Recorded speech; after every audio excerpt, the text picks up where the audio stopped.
আসসালামু আলাইকুম। বাজারে সিন্ডিকেট কোনোভাবেই কমতেছে না। এই যে বেগুন, বেগুন 80 টাকা কেজি। এই যে আলু, আলু 50 টাকা কেজি।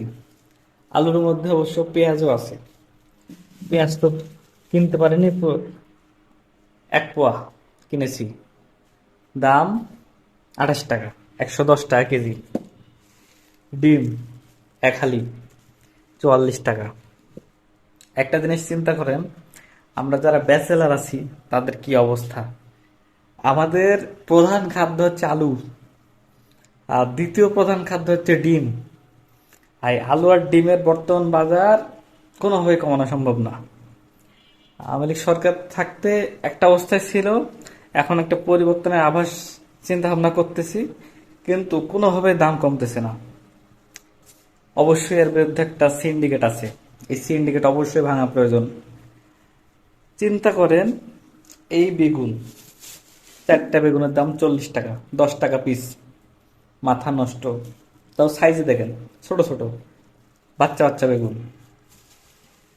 আর পেঁয়াজের কথা তো বাদই দিলাম। পেঁয়াজ, পেঁয়াজ ব্যবসায়ী তো বর্তমানে ভাইরাল।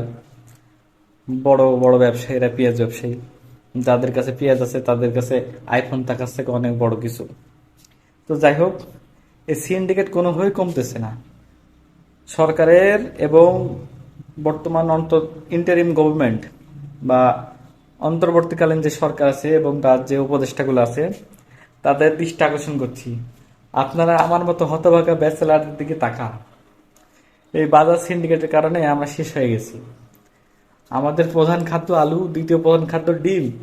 এই আলু আর ডিম হচ্ছে আমাদের জীবন ব্যাচেলার লাইফে।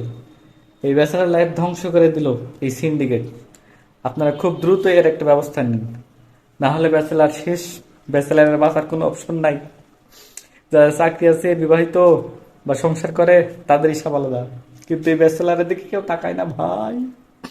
ব্যাচেলার শেষ, ব্যাচেলার দিয়ে কেউ তাকান।